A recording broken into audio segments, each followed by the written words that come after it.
Hello student, welcome back to my channel. मैं सरिता घोष स्वागत करती हूँ आपका। आज हम एक्सरसाइज 5.2 के कुछ क्वेश्चन बचे हुए हैं जिसको मैं कराने जा रही हूँ, और इससे पहले के क्वेश्चन मैं ऑलरेडी अपनी पिछली वीडियो में दे चुकी हूँ। क्वेश्चन 18 से आज हम यहाँ लेंगे। यहाँ हमें एक क्वेश्चन में दिया गया है कि sum of fourth and eighth term of AP is 24 and the sum of six and 10th term in is 44। Find the first 3 terms of the AP। यानी यहाँ पर आपको इस AP में फोर्थ और एट्थ टर्म जो था उनका टोटल 24 दिया गया है, और इसी AP का सिक्स और 10th टर्म का टोटल आपको 44 दिया गया है। आपको इस AP के 3 टर्म्स पता लगाने हैं। AP कैसे पता चलती है, कैसे पता चलेंगे 3 टर्म्स? पहली टर्म A, दूसरी A+D और तीसरी A+D, A+2D। आप इस तरह से किसी भी AP को निकालना है तो इस तरह से आप निकालते हैं। AP को नोट करने का तरीका यही होता है। तो अगर मुझे AP की शुरू की 3 टर्म्स चाहिए तो यहाँ से ये क्लियर है कि एक तो हमारे पास A होना चाहिए और दूसरा हमारे पास D भी होना चाहिए, जिसमें से यहाँ एक भी वैल्यू नहीं दी गई है। तो हम मान लेते हैं कि इसकी फर्स्ट टर्म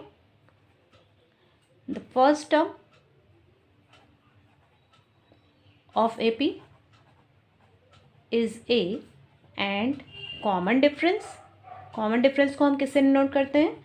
कॉमन डिफरेंस को हम D से डिनोट करते हैं।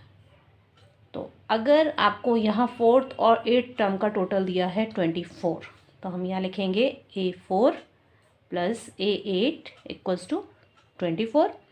A4 कितना? A प्लस 3D, और A8 कितना होता है? A plus 7D equals to 24। यहाँ A प्लस A 2A हो जाएगा, 3D और 7D 10D हो जाता है। तो इस तरह से हमें एक इक्वेशन यहाँ मिल गई, क्योंकि ये हमें गिवन था, क्वेश्चन में ये चीज़ हमें गिवन है। और क्या दिया हुआ है? सिक्स और 10th टर्म का टोटल 44 दिया हुआ है। Six term means A6, 10th term A10, जिनका टोटल हमें 44 दिया है। A6 कितना होगा? A6 को हम A+5D से डिनोट करेंगे। 6 है तो यहाँ 5 ले लेंगे, और ऐसे ही A10 अगर होगा तो A+A तो लेंगे ही, प्लस 10 है तो हम यहाँ 9। इससे एक कम हम यहाँ D का कोफिशिएंट ले रहे हैं। A तो हमें ऐड करना ही होता है, और टोटल है हमारा यहाँ पर 44। A+A कितना हो जाएगा? 2A, 5 + 9 14D equals to 44। तो ये इस तरह से आपको 2 इक्वेशन मिल गई, जिसमें यहाँ भी 2A है, यहाँ भी 2A है। हम इन दोनों 2A को कैंसिल करेंगे जिससे कि हम D को यहाँ फाइंड कर सकें। तो इसके लिए आपको सब्ट्रैक्ट करना होगा। इक्वेशन 2 को फ्रॉम 1 कर लीजिए, या 1 को 2 में से कर लीजिए। फिलहाल हम 2 को 1 में से माइनस कर रहे हैं, तो जिसमें से करेंगे उसको आप ऊपर रखेंगे, और जिसको करेंगे उसको आप नीचे ले लेंगे। तो ये इस तरह से हम दोनों इक्वेशन को सब्ट्रैक्ट करना जा रहे हैं।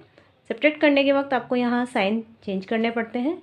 ये प्लस माइनस माइनस, और ये प्लस, और ये माइनस का 14 हो चुका है अभी, प्लस माइनस माइनस, तो ये 4D जो ग्रेटर है उसका साइन आता है। 44 प्लस माइनस का है और 24 प्लस का है, प्लस माइनस माइनस, तो आपको इनकी माइनस करनी है। और ग्रेटर नंबर अभी 44 का साइन कैसा है? नेगेटिव, तो हम नेगेटिव साइन लगाएंगे। माइनस से माइनस हम यहाँ कैंसिल करेंगे, D हमारा 5 आ जाता है। 4 से डिवाइड करेंगे 20 को, D 5 आ गया।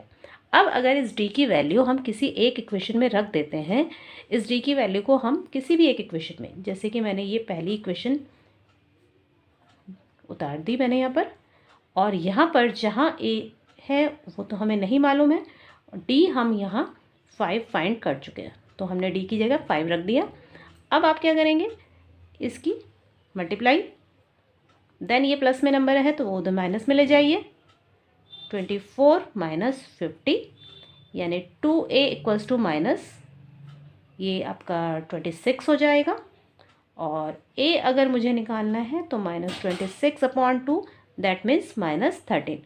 तो यहाँ तक आप देख सकते हैं कि मैंने A और D दोनों फाइंड किया है, लेकिन हमें यहाँ पर AP की 3 टर्म, शुरू की 3 टर्म निकालनी थी। फर्स्ट टर्म A, दूसरी टर्म हम निकालेंगे A+D से, और तीसरी टर्म हम निकालेंगे A+3D से। तो A कितना है? -13, जो कि हमने यहाँ फाइंड किया था, और a प्लस डी अगर मुझे करना है तो a की वैल्यू और d की वैल्यू दोनों को हम यहाँ प्लेस कर देते हैं। तो कितना बचेगा ये -8 और सॉरी यहाँ पर 2d 3 है तो 2 होगा। और यहाँ पर आप -13 प्लस 2d मीन्स d का डबल, d को 2 से मल्टीप्लाई करेंगे, 2 5 जा 10, तो ये आपका -3 आ जाता है। तो 3 जो शुरू की टर्म्स थी वो -13, -8 और -3, ये आंसर है। Now I am going to solve question number 19। Subba Rao started work in 1995 at an annual salary of ₹5,000 and received an increment of ₹200 each year. Means Subba Rao ने काम शुरू किया 1995 में और उसकी एनुअल सैलरी 5,000 थी। उसको हर साल 200 रुपये का इंक्रीमेंट मिलता है। किस साल में, इन विच ईयर, यानी किस साल में डिड हिज इनकम रीच ₹7,000, किस साल उसकी जाकर इनकम 5,000 से 7,000 हो जाएगी। तो आपको इसको कैसे सॉल्व करना है मैं यहाँ बताती हूँ। सबसे पहले साल उसकी सैलरी 5,000 थी, उससे अगले साल उसमें 200 रुपये का इंक्रीमेंट हो गया, उससे अगले साल उसकी सैलरी 5200 हो चुकी थी, 200 का और इंक्रीमेंट होगा। 1995 में इतनी, 96 में 200 का इंक्रीमेंट, 97 तक जाते हुए 400, और इसी तरह इसकी सैलरी बढ़ती जाएगी और बढ़ते बढ़ते कहाँ चली जाएगी, 7,000 रुपये हो चुकी है। आपसे ये पूछा जा रहा है कि जो 7,000 है ये कितने साल उसको लगे हैं 5,000 सैलरी से 7,000 सैलरी करने में। तो यहाँ आप देख सकते हैं फर्स्ट ईयर की जो सैलरी है वो ही फर्स्ट टर्म है और 200 का इंक्रीमेंट लग रहा है तो वो ही कॉमन डिफरेंस होगा। हर साल 200 रुपये बढ़ रही है, कॉमन डिफरेंस भी वही एक नंबर होता है जो आगे वाले नंबर को उतना ही इंक्रीज़ या डिक्रीज़ करता चला जाता है। और ये लास्ट टर्म है, लास्ट टर्म आप यहाँ 7,000 लेंगे और आपको कितने साल का मतलब n फाइंड करना है। कैसे करेंगे, L = A + n - 1 × D का फॉर्मूला हम यहाँ अप्लाई करेंगे। L 7,000 है, A 5,000 है, n हमें नहीं मालूम है और D की वैल्यू भी हमें मालूम है। ये 5,000 आप इधर ले जाइए, माइनस कर दीजिए, ये n - 1 × 200 ही रहने दीजिए यहाँ पर। इसको सब्ट्रैक्ट करते हैं हम, n - 1 × 200। अब ये 200 इधर नीचे हम डिवाइड में ले जाते हैं,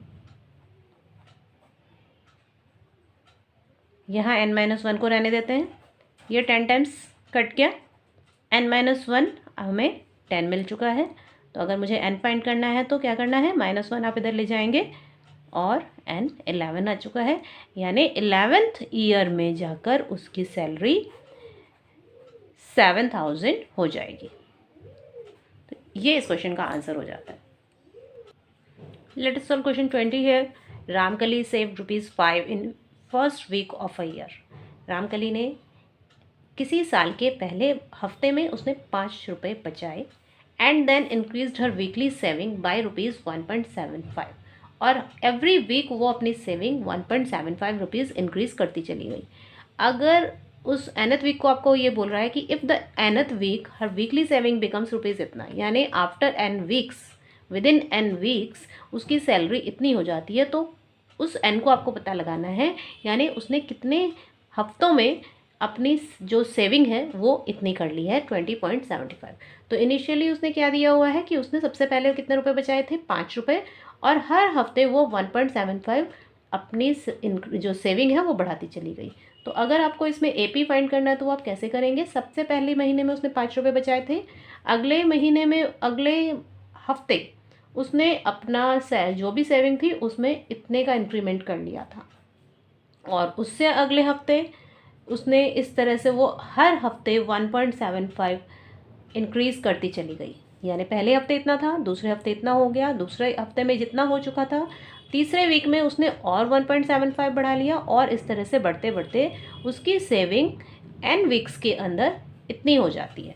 तो आप इसको सॉल्व कर लेंगे AP फाइंड करने के लिए 6.75 और ये हो जाएगा 8.75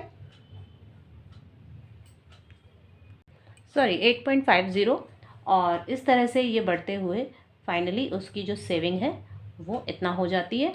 अब आप यहाँ से n को फाइंड करेंगे। a आपको यहाँ इस एपी में 5 मिल रहा है। d कॉमन डिफरेंस, जितनी भी सेविंग उसने हर वीक में बढ़ाई है वो आ जाएगा यहाँ पर। और लास्ट जो सेविंग थी विद इन n वीक्स वो ₹20.75 हो चुकी थी। n आपको यहाँ निकालना है। तो l का फॉर्मूला ऑलरेडी मैं आपको बता चुकी हूँ, n-1 into D. Last term जब हमें पता होती है तब हम इस फॉर्मूले को अप्लाई करते हैं। और लास्ट टर्म हमारे पास ये है और a की वैल्यू हम 5 निकाल चुके हैं, n-1 और d 1.75। आप इस 5 को इधर ले जाइए, माइनस कीजिए n-1 इंटू 1.75, माइनस करेंगे तो ये 15.75 हो जाएगा। और इधर n-1 इंटू 1.75 रहने देते हैं। अब इस 1.75 को इधर हम डिवाइड में ले जाएंगे, मल्टीप्लाई में है तो डिवाइड में आना चाहिए, और इधर n-1 रह जाएगा। ये कम्प्लीटली 9 टाइम्स कट जा रहा है, तो n-1 आपको कितना मिला, 9 मिल गया। अगर आपको यहाँ से n निकालना है तो आप इस 1 को इधर ले जाएंगे प्लस में, तो n आपके पास 10 वीक, यानी विद इन 10 वीक्स उसकी जो सेविंग है वो 20.75 हो जाएगी। गाइस होप आपको ये एक्सरसाइज अच्छे से समझ आ चुकी होगी।